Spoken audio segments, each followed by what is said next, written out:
The following podcast is a presentation of This Is Infamous. Listener discretion is advised.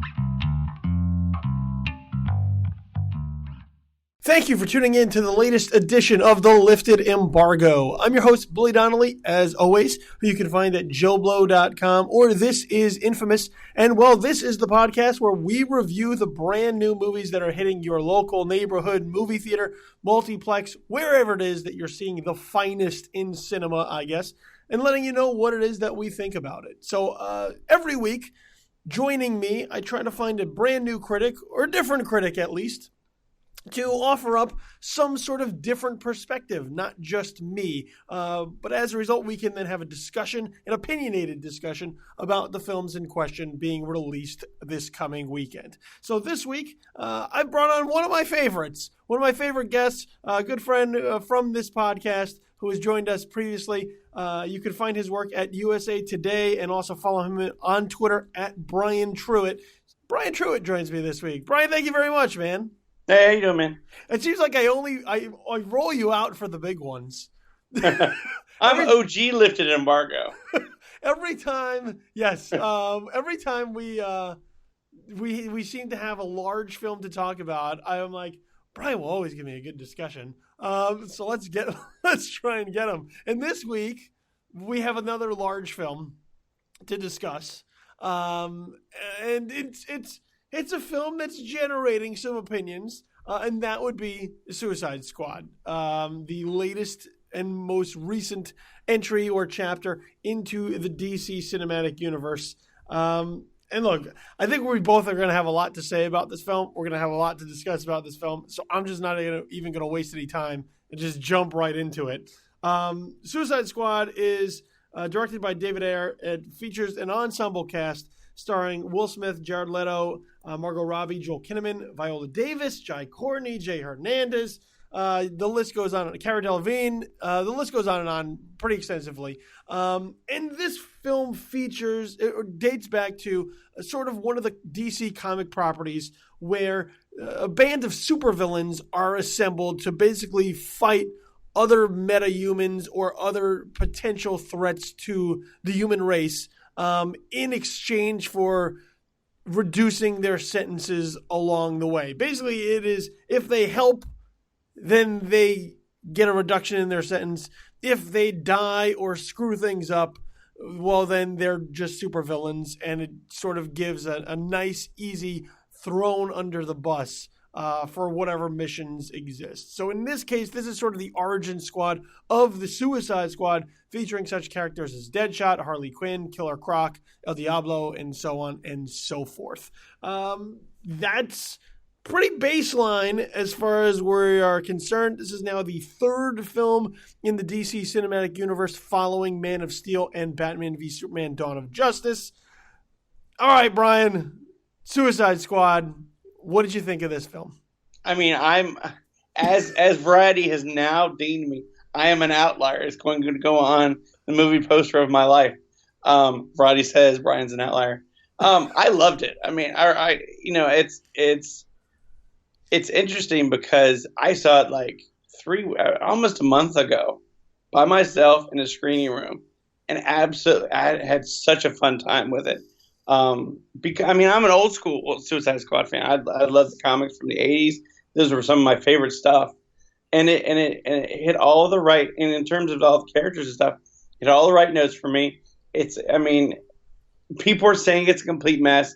I like to call it completely bonkers because I think that's what it's supposed to be. I think it's just supposed to be absolutely nutty. But what for me, I think what I connected to probably more so than anything is it made you care about each and every character. It had soul. It had a lot more soul than any of the other DC films. And it had the kind of thing where it's why we like Guardians of the Galaxy so much, I think, is because we got to know these, they're like scamps. They're misfits, These people shouldn't be a family. But yet when thrown into a certain place, they're all having a bad time. but yet they come together for the greater good. And I really like that. I mean, there was some of the, El Diablo had a great story that I never saw coming. Deadshot is like one of the better characters in the DC film. And it took the baseline of stuff that we've seen from Batman v Superman and other DC films so far, and really kind of engaged it and fleshed it out in a neat way.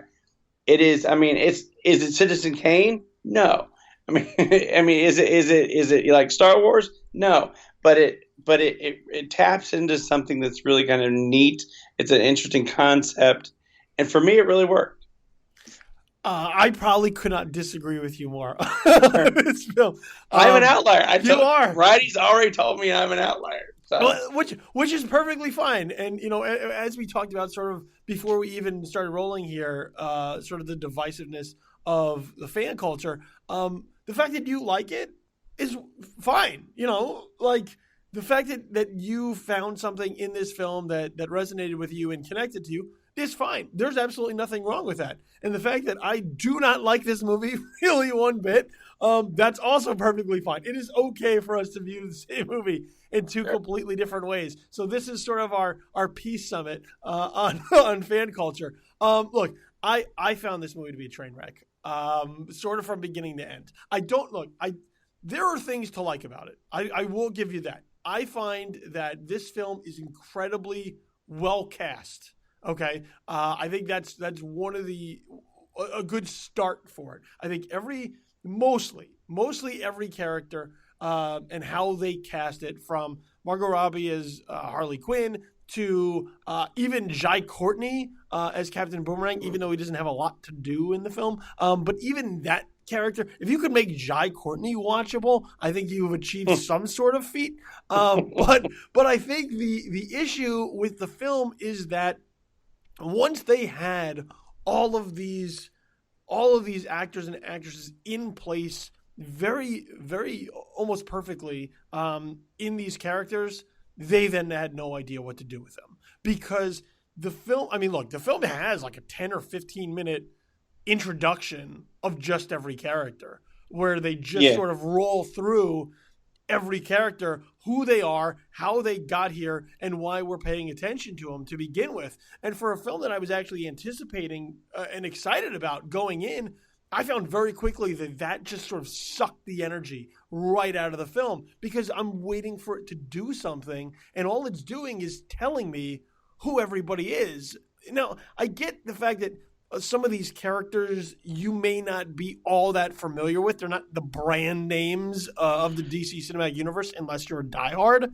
But I thought it was just a real odd way to introduce them, instead of like maybe along the way getting us bits and pieces of who they are. No, this basically drops like a file on you. It's like, here's who they are, here's them in this moment, and so on and so forth. So I thought that was sort of a real strange way to get the movie started. But then as it keeps going, the movie doesn't really do anything with these characters. It kind of just, they walk around a lot and once again sort of tell you how bad they are and how hopeless this mission is. And that's really about it.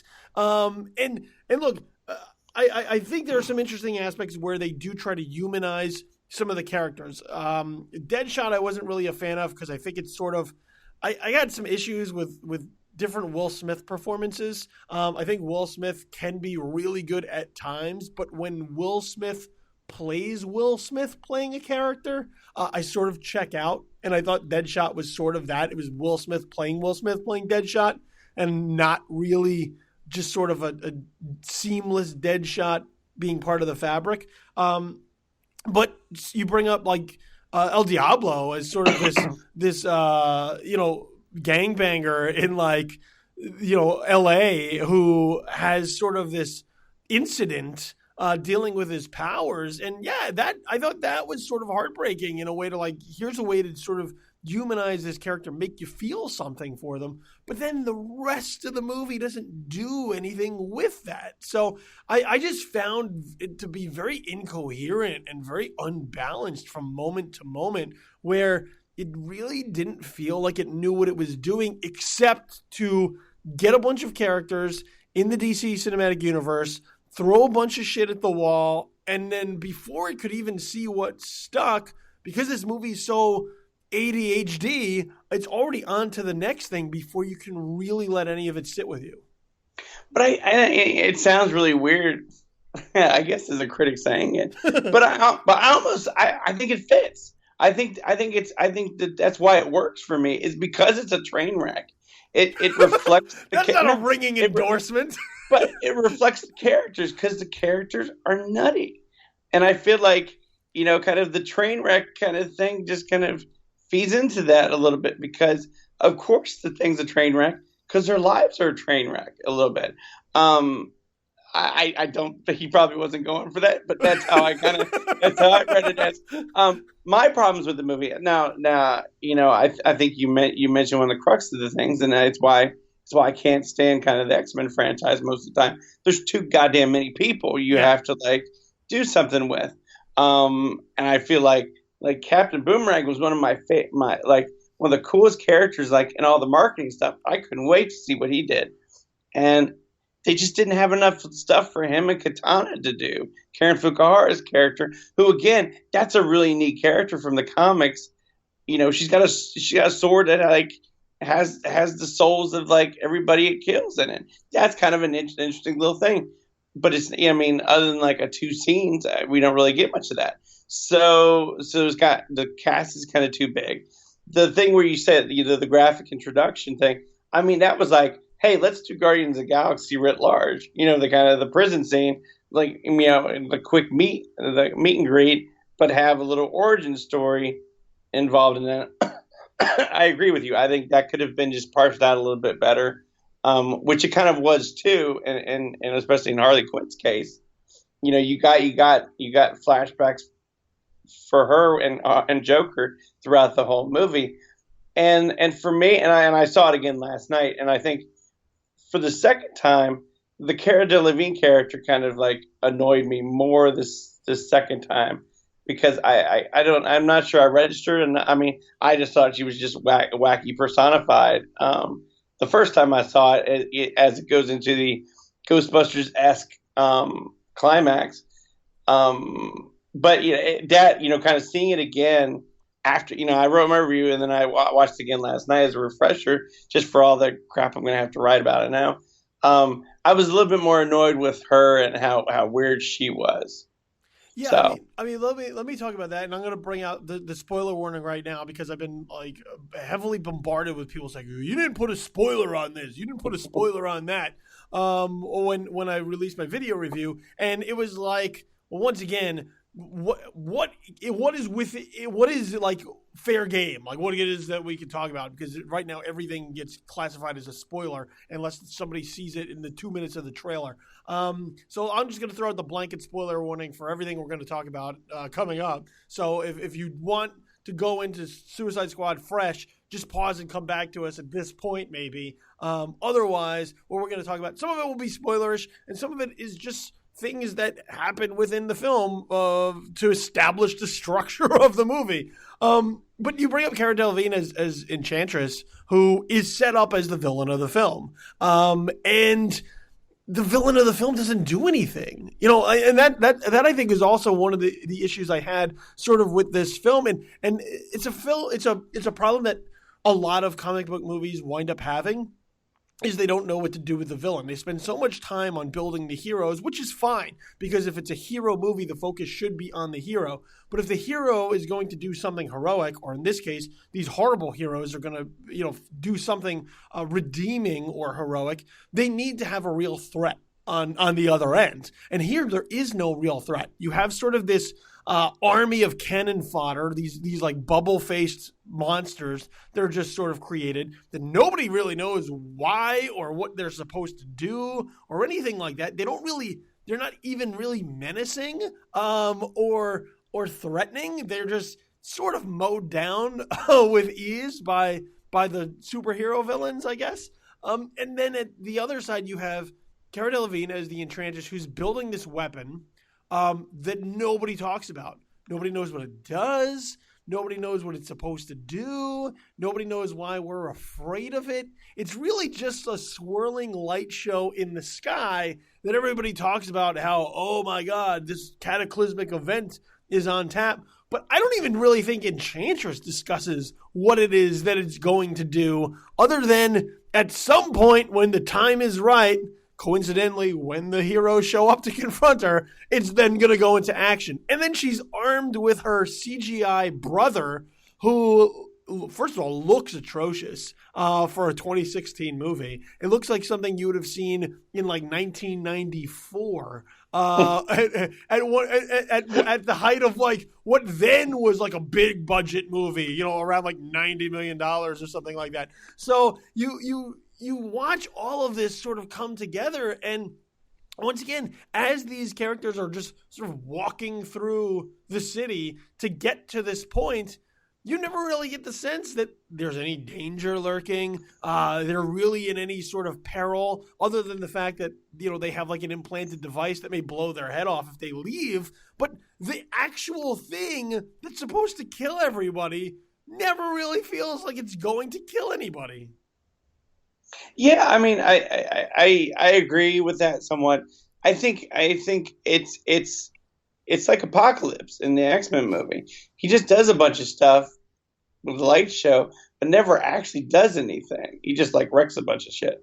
But I mean, I think that villain is kind of, it comes up a lot in the comic book movies. I think, you could say the Thor: The Dark World guy, Malekith, was kind of that same villain. I think that's, and Marvel has the same problem. Mm-hmm. You have and the Fox, and you have a lot of these. No, the villains aren't very good because people have spent so much time, trying to figure out the hero's journey. No one's no one's gotten the villain right. Even Guardians of the Galaxy, the villain. I mean, Ronan the Accuser is kind of dumb. Kind of weak. I mean, yeah. I mean, you'd have to. Other than like the Dark Knight, I don't think we've really seen a really, really, really good villain. I mean, I think you'd probably have to go back to like the Raimi Spider-Man movies. Yeah. Dr. Octopus was a great villain because it made sense to that. I think the Heath Ledger's Joker, in the sense that he was chaos personified, was perfect for that movie. Other than that, it's just been like kind of more of the same. And I think kind of this is. They probably should have done. Here's two things. This should probably have been a better job in looking at finding somebody evil, because you're starting with not heroes but supervillains. So you're starting from a place where your protagonists are villains. So you have to have somebody more evil than them. And they really, it's like one of them gone wrong and hooking up with her brother. I do like the fact that, at she was trying to convince them to come over and like putting like dreams in their head and things like that. Again, that kind of like tied into and then what happens then with El Diablo. I think that really kind of, again, maybe worked for me more than anybody else. That really worked for me in terms of, okay, well now, she's just not destroying shit. She's trying to like build her own army as well. And this is how she's doing it. So that if they would have made more of a big deal about that, I think that would have been better.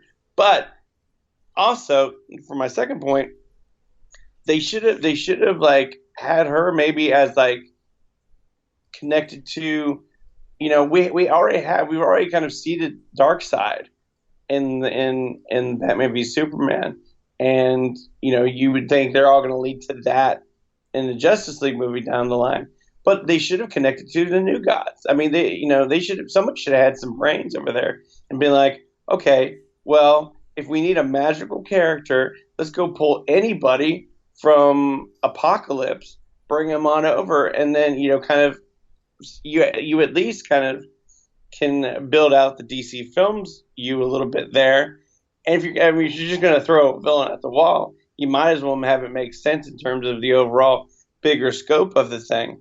And I think, we're going to stop talking here in a second, but I think that ties back into a singular problem that this movie has is when Suicide Squad was probably put on the schedule, even though it has a lot of A-list names and everything, it was probably supposed to be just a blip in, and like Guardians of the Galaxy, where it's this like side story that happens, alongside Justice League, Batman, Superman, the bigger guns, but wasn't, it was supposed to be kind of a trifle. It wasn't supposed to be like a thing, but because Batman v Superman caused so much a furor, then all its hopes and all the DC film hopes kind of just went on to that, when it was never supposed to be that movie. It was never supposed to be the movie that, like, oh, well, here's everything that's going to happen from now on. This is the movie you really have to see because this is the most important thing. It was never supposed to be that. I think that's how, kind of the bigger off-screen kind of drama happened with this movie too. Yeah, I would agree to that point, is that it doesn't, I mean, and you look at sort of the way that the rest of the DC cinematic universe is supposed to be laid out, Suicide Squad doesn't really tie into the greater picture. It's not on the level of Batman or Superman or the Green Lantern Corps or Aquaman or the Flash. This is supervillains, and they're sort of like B level, with the exception of like Harley Quinn, who has like immense popularity for a number of reasons over the years. The rest of it doesn't really fit into it. Like, you're not going to see these characters teaming up with superheroes along the way to fight some major villain like Darkseid. So it does sort of try to rip this page out of the Guardians of the Galaxy playbook, except a lot more weight was put on this, I think, because of the fact that BVS was rather divisive and didn't really reach the level that they thought it was. And by that same token, I think that's what adds to the errors of the film, is that there's so much put on this film to try and make it work that then everything crumbles beneath it. Because you sort of have this entire subplot with the Joker, and Jared Leto showing up as the Joker, who's, first of all, barely in the movie to begin with, but and not enough really to be effective. People are like, well, how is Jared Leto in the Joker? I was like, not long enough to register really with me for me to make an honest assessment of it. But there's this entire subplot with him trying to rescue Harley Quinn, to get her out of government custody and back by his side. And it really doesn't go anywhere. It doesn't do very much. It's sort of just thrown into the middle of the film. And because of that, there's not a lot of build to it, other than the fact that you have sort of these flashbacks to sort of build up who Harley Quinn is. But once again, in the scheme of what this picture is trying to accomplish, it's sort of this really strange detour just to get the Joker into the film, just to sort of establish him so that they can do something with him later. But it's sort of distracting.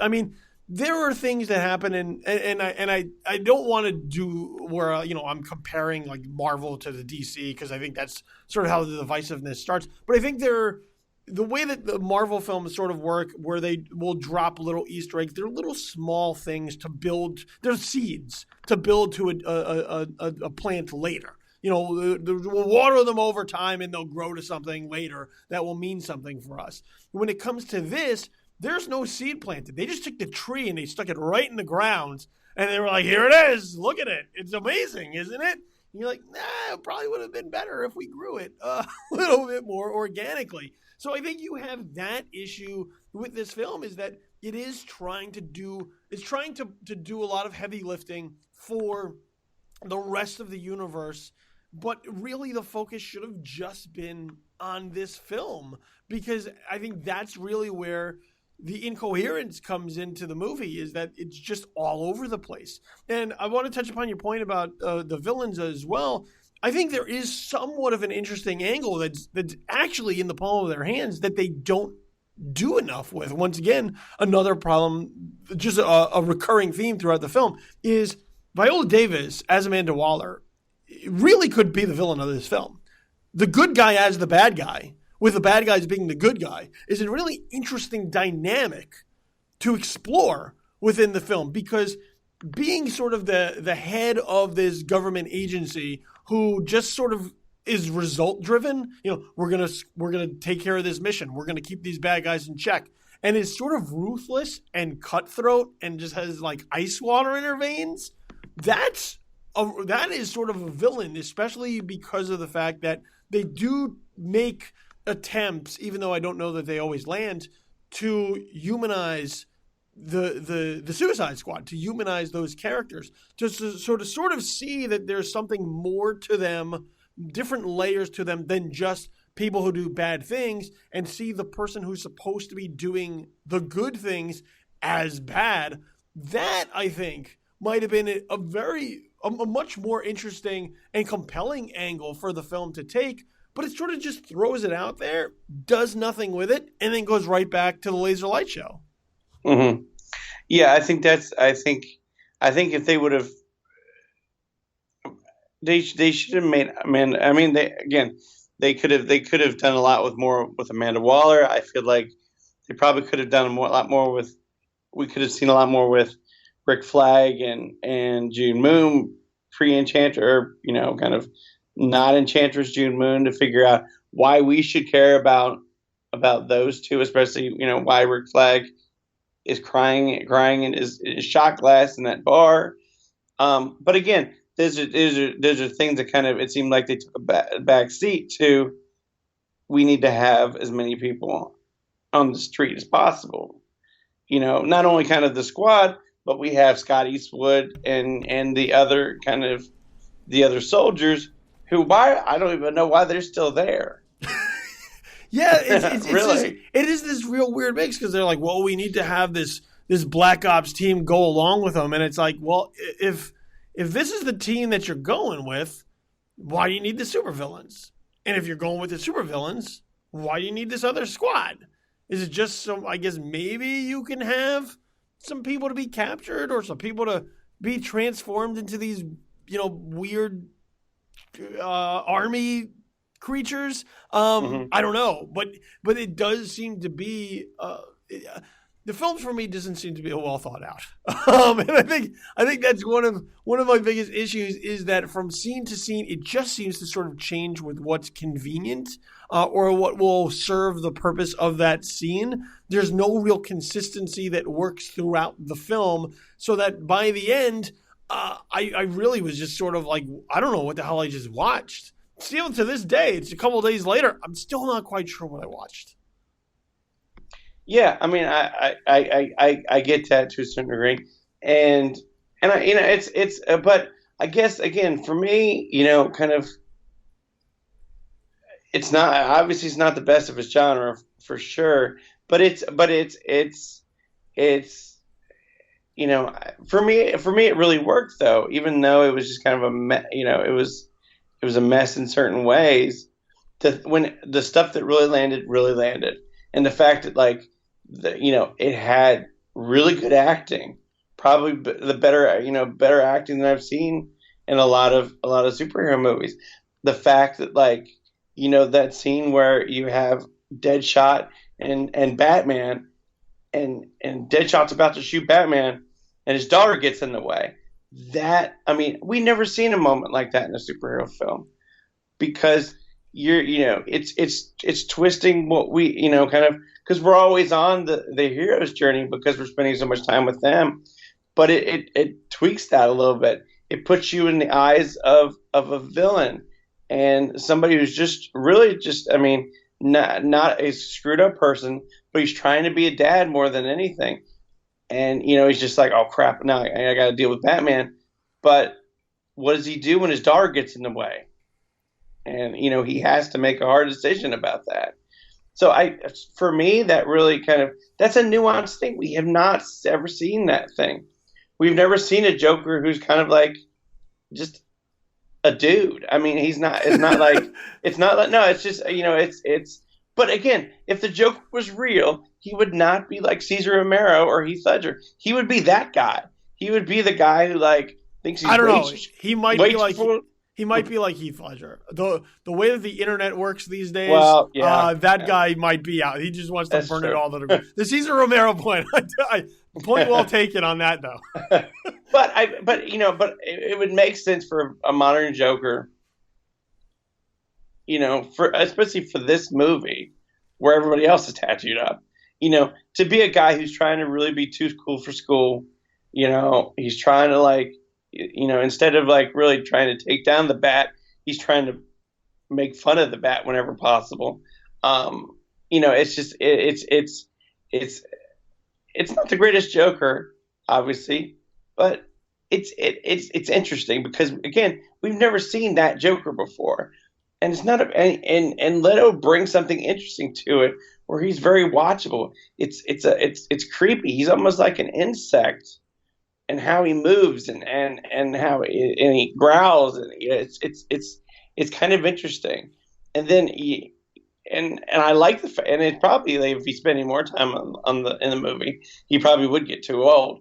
But it adds to Harley Quinn's story about like, this chick has gone down the wrong path and fallen in love with the wrong guy, and now they have this weird codependent relationship where they're killing Robin and all this other stuff. And when she loses him, how does she deal?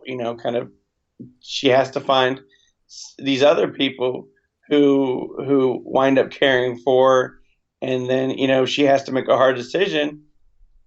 And then when that doesn't work out, she has to kind of come back with her tail between her legs, still trying to be like that Harley Quinn, but obviously very, very shaken to the core. And Will Smith's like, or Deadshot's just like, okay, come on, let's go. Let's keep going. And it's just like, I feel even before they get to the bar where they really kind of do become a family, it's almost that moment where they're just like, the sister's done some bad shit, and you're like, okay, well, come on, you got nothing else, you're with us, come on. So I dig that kind of, as much of the thing is kind of a mess. It's weirdly edited, all this kind of stuff. For me, those moments really, really made it for me. Yeah, I mean, look, I'll agree with you on that point. And it sort of goes back to my initial observation, which is that the film is well cast, is that the fact that they were able to get so many talented people in those roles, I think, is what makes the film sort of not be a complete and total disaster. I think that in those moments, the fact that you have such really talented people able to sort of elevate the material makes it work in those moments. Sort of the quieter Harley Quinn moments, although I am a big fan of Robbie in the film, period, sort of even taking on the zanier aspects of Harley Quinn. But I think in sort of those quieter moments, Viola Davis in those moments where she is just no nonsense, I think is great. Joel Kinnaman, I think, has some sort of touching moments where, you get inside of his head why he's involved in this. Jay Hernandez, I think, is amazing in this movie. Yeah, where's that guy been? Yeah, I think he's amazing in this movie, and once again, really sort of bringing humanity to El Diablo. So I think in those moments, that's where the film does work, because you do have these much more grounded, much more serious, much more human moments of sort of stripping down the larger-than-life personas of these larger-than-life characters and making them very simple. Things that you can identify with, things that you can connect with. I think that's where the film works, and it's because of who they manage to get into those parts. It's the in-between stuff that I'm not crazy about. I think that the film is dull at times. It's not really this fun, energetic romp that I think people thought they were going to get out of this. So, I mean, it's not a total loss. There are things in here that you can look at and say, yeah, I just wish I got more of that. Or I wish that I got something else around it to make those moments more meaningful and not feel like they're on an island by themselves. So, I mean, look, I can see where somebody would look at this and say, man, I had a great time with this. I wanted to have a great time with this. It just didn't happen. And yeah, your mileage may vary. I mean, that's the thing. And I mentioned it in my review and I got edited out by my editor. But most of this stuff, your mileage may vary with it, and I think that's kind of where we're at with movies at this point. Sometimes stuff's going to work with you, sometimes it's not. I mean, I don't. It's not a critical hive mind where we're all just kind of sitting there waiting for something to fail. Sometimes shit works for people, sometimes it doesn't. I mean, I think that's why. I mean, it's like we're in the current DC fans trying to take down Rotten Tomatoes or whatever. I think that's kind of dumb. Find a critic you like. Find a critic who you like. You like what kind of the cut of their jib, or it's you find that person who connects with you, and then read them. I mean, that's kind of what it used to pre-internet. That's what happened. But now we've gotten to the point where it's just like people take this shit for personally when critics don't like their films, and it's just like okay. I mean, it doesn't make a whole lot of sense, but you go with God. But I feel like in the end, that's all you can do, because each critic is their own person. You remember when this stuff was just fun and entertainment? It still is for me. I don't let this shit get me down. Oh no, I'm just talking about in the grand scheme of things. Like, people just take these films.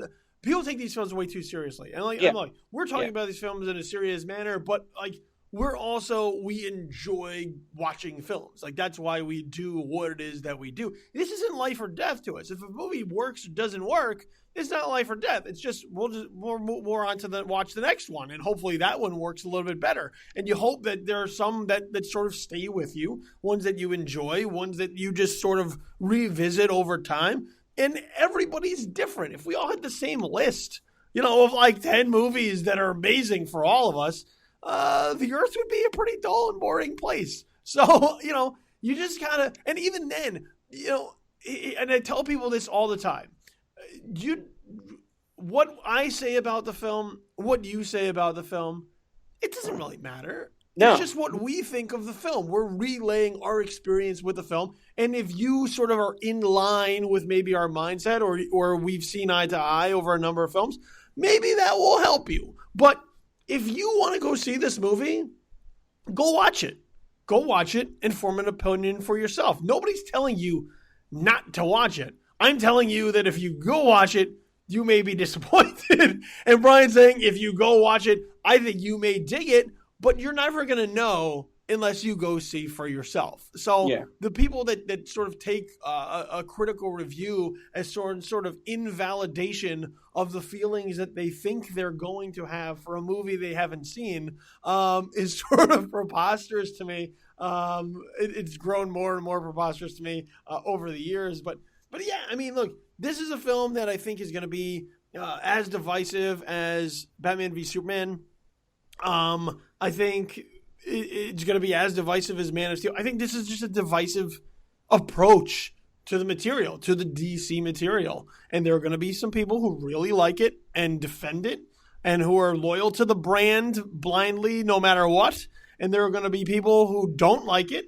There may be people who target it who say, well, I just don't like DC characters in films, so fuck that movie. But look, if you want to see it, go watch it and form your own opinion. And don't get mad when somebody has one that may be different than yours. Yeah. I mean, that's all you can do, really. So, and it's because I see so many just like, and it's the internet, so thin pieces abound. So I personally, this is inside baseball, but I have 500 words. I sometimes go over 500 words, but we're supposed to have 500 word stories. I have 500 words to tell you what's good about this movie, what's bad about this movie, plot, characterization, everything. So I can't. I mean, it's just like I pretty much I have to like almost kind of go off of. If I like it, here's why I like it. If I don't like it, here's what I don't like about it. And then have, put a few sentences about the other part, then wrap the goddamn thing up. So, it's I just don't have time to like just sit there and go 2,000 words on the intricacies of this thing. And it's just, and that's how it used to be. Roger Ebert didn't go on or Pauline Kael didn't go on for like 5,000 words about, Harley's characterization. So it's almost like, I feel like you have to find somebody who you dig their stuff and just go from there. Yeah, and some of it's just happy. also like finding somebody you like to read. It's not always about agreeing or disagreeing or or right or wrong, because there is no right or wrong. It's just you like what you like and you don't like what you don't like. So I think people also have sort of this misinterpretation of what a critic is supposed to do. I'm not supposed to go out and tell you what to see and what not to see. You can trust my opinion if you want to or not. You should just see what you want to see, and then let reviews sort of fill in the blanks of the discussion. Maybe we offer up a different perspective that you hadn't considered, or maybe we point something out that you didn't think of in that way. That's really what we're doing. We're sort of helping the conversation along, or throwing our voice into the conversation along. We're not like the be all end all of what you should go see. And I think people take that part a little too seriously as well, which is that like, he said that I shouldn't see it, and now he's telling everyone they shouldn't see it, and this movie's going to suffer as a result. And that's not really how it works. Yeah, that's the case, I feel like for me too, and because I like the universe building of a Marvel, and so I want to see DC do that same thing. I don't want to do it in a slapshot manner. They're kind of let's do it now manner that they kind of are going for, but I feel like I want them to succeed because I think that's a good thing for everybody. I want to see like a world full of these interesting universe full of these characters. And I think that's another reason why this works for me, because Batman's in it more than you expect. You have other people who are in it. You have certain things that like tie into a bigger thing and lead to, and like tease for things down the road. And again, it's just like, I think that's cool. I think, it's something that's just like it's something a little bit more media there, where this is a sidestep in this saga, but it's an important sidestep because it fleshes things out, and you can see a Joker coming back in a Batman movie, Deadshot maybe appearing, maybe helping the Batman take down the Joker or something. It's you have a lot more kind of things, and I feel like, compared to like an Iron Man 2, because that kind of did the same thing, and that was a bad movie. That's a terrible movie. And I feel like you look at Suicide Squad, it's like no, it's not. I mean, it's not Iron Man 2, No, it's not terrible. Almost like, it's not terrible. But it's just like it's bad. We didn't sit here and be like, oh well, Marvel's dead now after Iron Man 2. I just feel like it's people need to settle down and let filmmakers do their thing. Yeah, it is not Iron Man 2 bad. Iron Man 2 is terrible. And Iron Man 2 is just like, hey, look, we're making an Avengers movie soon, so pay attention to that. This is not on that level. It is bad. For me, it's bad. It's definitely not good. I think this is a bad film all around. There are some high points. The character work is interesting. The casting is well done. That's about it. That's about as much praise as I offer up for this one, though. So to recap, Suicide Squad. Brian Truitt is, what do we call you? The outlier here? The outlier. Yeah. I'm thinking about putting that in my my Twitter bio. Yeah, in quotes, the outlier, that's your wrestling surname. Yeah. Brian the Outlier Truitt. So look, Brian's a fan of this one. Had a lot of fun with it, enjoyed it.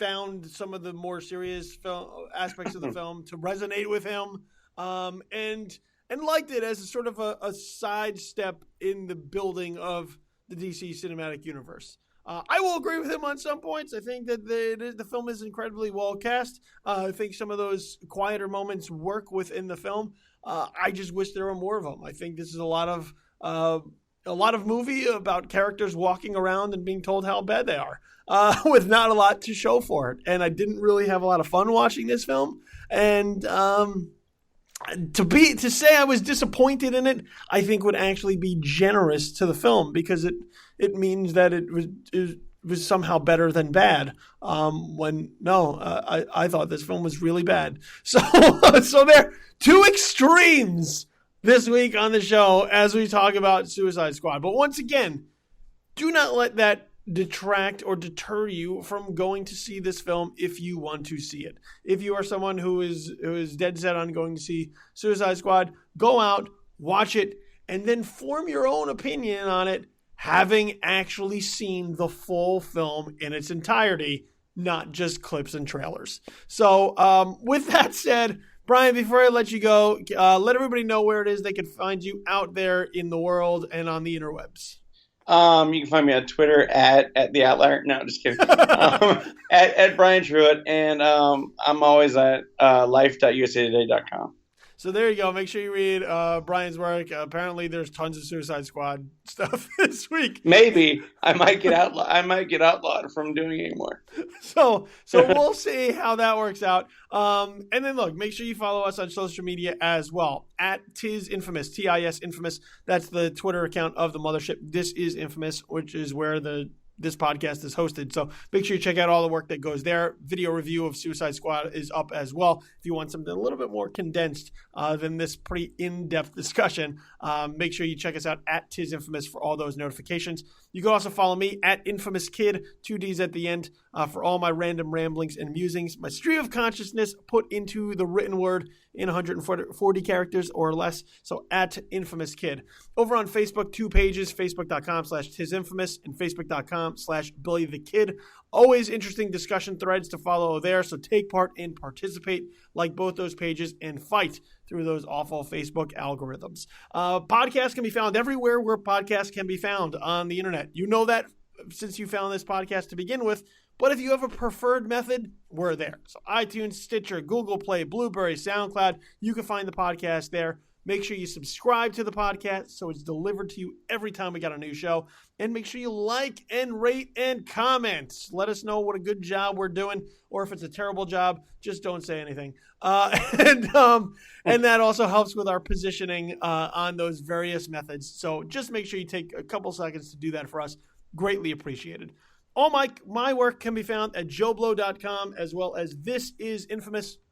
So make sure you check that out on a regular basis. I want to thank my guest, Brian Truitt of the USA Today. Make sure you follow him on Twitter as well. I've been your host, Billy Donnelly. This has been the Lifted Embargo. And look, make sure you go find something good to watch out there, because if you look hard enough, there's always something to see. In the meantime, I'll be back next week with somebody else talking more movies. But for now, have yourself a pleasant immediate future. We're out. Peace.